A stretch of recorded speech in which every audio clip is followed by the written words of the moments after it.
2023 അവസാനിക്കാറായില്ലേ. പുതിയ വർഷത്തുന്നതിന് മുന്നേ നമുക്ക് ഈ വർഷത്തിലേക്ക് ഒന്ന് തിരിഞ്ഞു നോക്കാം. നമ്മളൊക്കെ ചിരി കടിച്ചമർത്തി പിടിച്ച എത്ര പൊളിറ്റിക്കൽ തഗ്ഗോള്.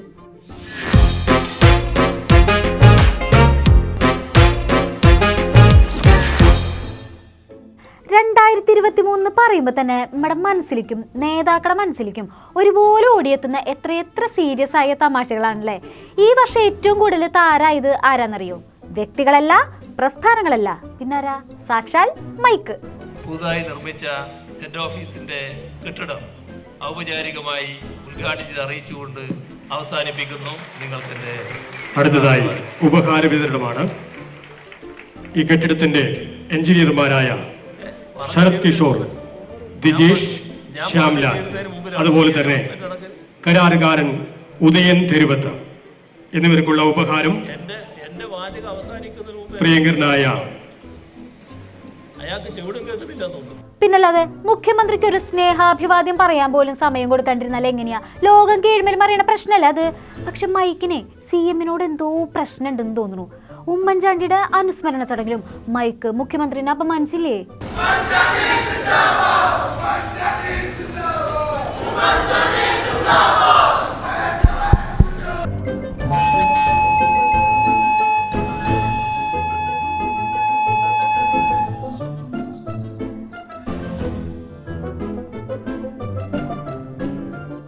സഹനശക്തിക്ക് ഒരു ഓസ്കാർ അവാർഡ് ഉണ്ടെങ്കിൽ അത് കിട്ടേണ്ടത് നമ്മുടെ മുഖ്യമന്ത്രിക്ക് ആയതുകൊണ്ട് പാവം മുഖ്യമന്ത്രി സംയമനത്തോടെ നിന്നു. പിന്നെ മൈക്കിന്റെ കാര്യം, നീ വല്ലാണ്ട് അങ്ങോട്ട് ഷോ കാണിച്ചതല്ലേ, നിന്നെ ഒതുക്കാൻ പറ്റുമെന്ന് നമ്മളൊന്ന് നോക്കട്ടെ.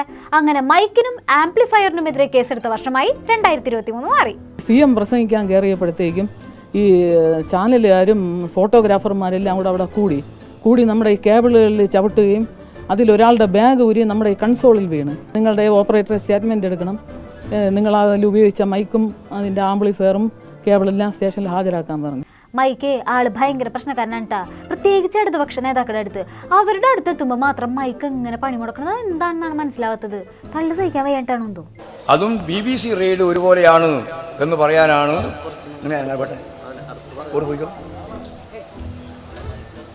മൈക്കിന്റെ ഞാനാ ഉത്തരവാദി. പിന്നെ മൈക്കിന്റെയും മൈക്ക് ഓപ്പറേറ്ററുടെയും വെളച്ചിലൊന്നും നമ്മുടെ ഗോവിന്ദമാഷിന്റെ അടുത്ത് നടക്കില്ല കേട്ടാ. കൊളോണിയൽ ചിന്താസരണികളും മാർക്സിസവും മാത്രമല്ല ടെക്നിക്കൽ കാര്യങ്ങളിലും പുള്ളി അഗ്രഗണ്യനാണല്ലോ. കുറേ ഉപകരണം വാരി വലിച്ചു കൊണ്ടുവന്നതുകൊണ്ടൊന്നും കാര്യമില്ല. ആളുകൾക്ക് സംവേദിക്കാൻ ഉതകുന്ന രീതിയിലുള്ള മൈക്ക് സിസ്റ്റത്തെ കൈകാര്യം ചെയ്യാൻ അറിയണം. അത് കൈകാര്യം ചെയ്യാൻ അറിയുമ്പോൾ ആള് ആടുന്നിടുന്നെ പറയുന്നുണ്ട്. എനിക്കറിയാം, ഇത് ഞാനേ പോളിടെക്നിക്ക് പഠിച്ചതാ. യന്ത്രങ്ങളുടെ പ്രവർത്തന രീതിയൊന്നും താൻ എന്നെ പഠിപ്പിക്കണ്ട. മൈക്ക് പ്രശ്നം ഉണ്ടാക്കിയില്ലെങ്കിലും മൈക്കിന് വേണ്ടി പ്രശ്നം ഉണ്ടാക്കിയവരാണ് അടുത്ത താരങ്ങൾ. 2023 നമ്മൾ കണ്ട ഏറ്റവും വലിയ അടി.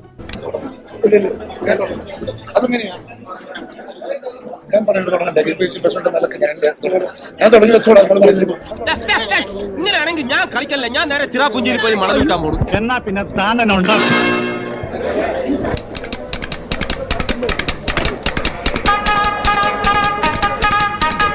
പുതുപ്പള്ളിയിലെ ചാണ്ടി ഉമ്മൻ ജയിച്ചതിന്റെ കാര്യം പറയാൻ വേണ്ടി വന്നപ്പോഴായിരുന്നു നമ്മുടെ KPCC പ്രസിഡന്റും പ്രതിപക്ഷ നേതാവും മൈക്കിന് വേണ്ടി തലൂടിയത്.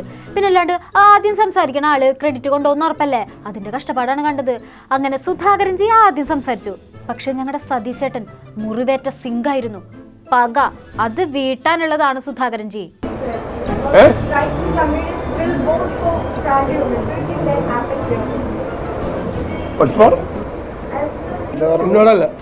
അങ്ങനെ ഇംഗ്ലീഷ് മീഡിയയുടെ മൈക്കിന്റെ മുന്നിലേക്ക് പാവം സുധാകരൻജിയെ സതീശേട്ടൻ വലിച്ചെറിഞ്ഞിട്ട് കൊടുത്തു. ഉത്തരം പറയാൻ കിട്ടാണ്ട് നിസ്സഹായാവസ്ഥയിൽ സതീശേട്ടനെ നോക്കിയപ്പോ നിങ്ങളോടാ ചോദ്യം എന്ന് പറഞ്ഞ് നിങ്ങൾ കൈയൊഴിഞ്ഞില്ലേ സതീശേട്ടാ?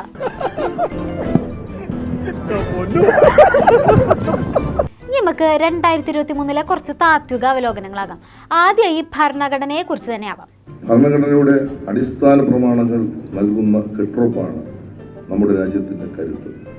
ഒരൊറ്റ ഇന്ത്യ, ഒരൊറ്റ ജനത എന്നത് എക്കാലവും നമുക്ക് പ്രചോദനമായിരിക്കണം. പണ്ടത്തെ പോലെയൊന്നല്ലല്ലോ.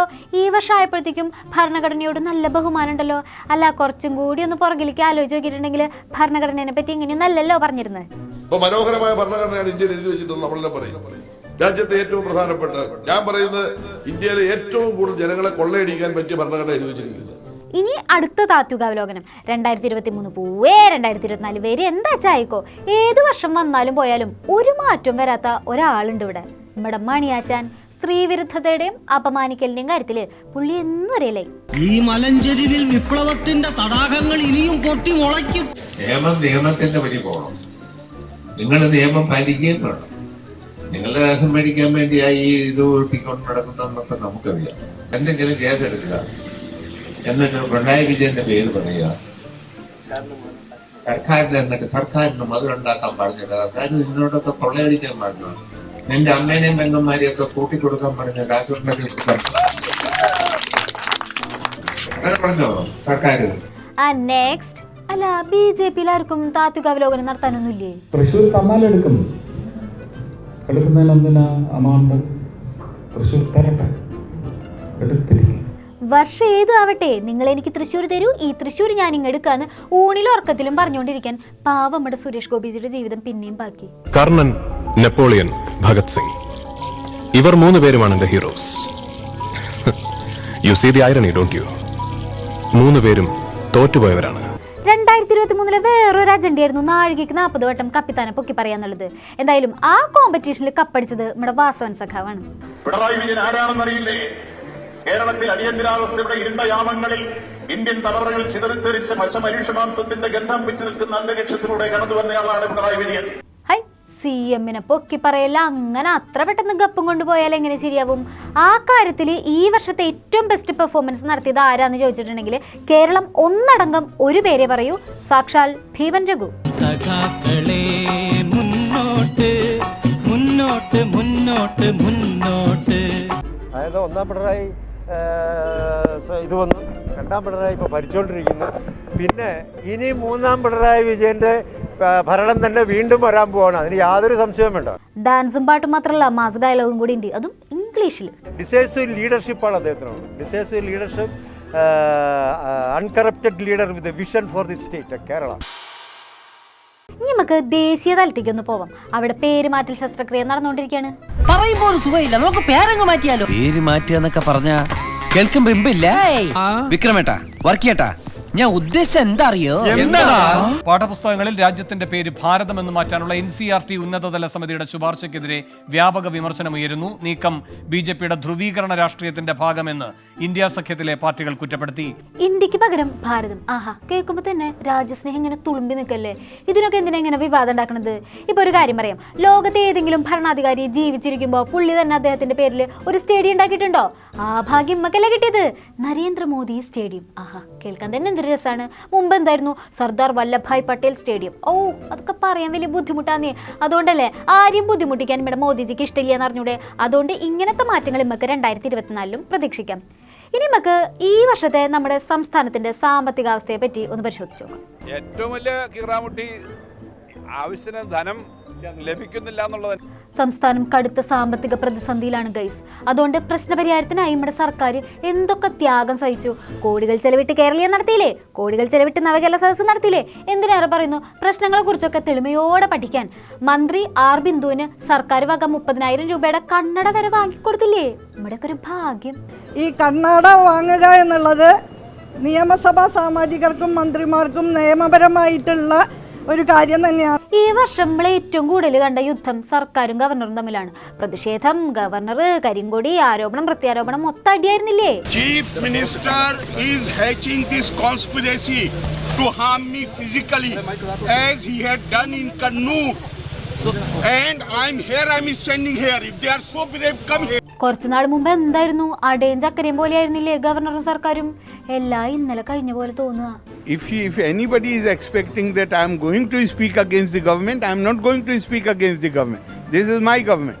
എൻ്റെ ഗവൺമെന്റ് എന്ന് എപ്പോഴും പറഞ്ഞുകൊണ്ടിരുന്ന ആളാണ്. എന്നിട്ട് ഇപ്പം എന്തായി? KB ഗണേഷ് കുമാറും കടന്നപ്പള്ളി രാമചന്ദ്രനും സത്യപ്രതിജ്ഞ ചെയ്യണ ചടങ്ങിൽ മുഖ്യമന്ത്രിനെ നേരിട്ട് കണ്ടപ്പോൾ പോലും മുഖത്തേക്കൊന്നും നോക്കിയില്ലല്ലോ. രണ്ടുപേരും പരസ്പരം ഒരു വാക്ക് പോലും മിണ്ടിയില്ലല്ലോ. ഒരു വർഷത്തിൻ്റെ ഇടയിൽ എന്തെല്ലാം മാറ്റങ്ങളാണ് വന്നത്. മനുഷ്യന്മാരുടെ ഓരോരോ അവസ്ഥ. താമരയും സൂര്യനും തമ്മിലിന്നും മൗനമോ. ഈ വർഷത്തെ പിണക്കങ്ങള് നല്ല നാളേക്ക് വേണ്ടി ഈ വർഷത്തിൽ തന്നെ എല്ലാവരും ഉപേക്ഷിക്കട്ടെ. നിലപാടുകളിൽ എല്ലാവരും ഉറച്ചു നിൽക്കട്ടെ. നല്ലൊരു വർഷം ഉണ്ടാവട്ടെ. അപ്പോൾ എല്ലാവർക്കും അഡ്വാൻസ് ഹാപ്പി ന്യൂ ഇയർ. എന്നാൽ ശരി, ബാക്കി വിശേഷങ്ങളുമായി ഇനി അടുത്ത വർഷം കാണാം. നന്ദി, നമസ്കാരം.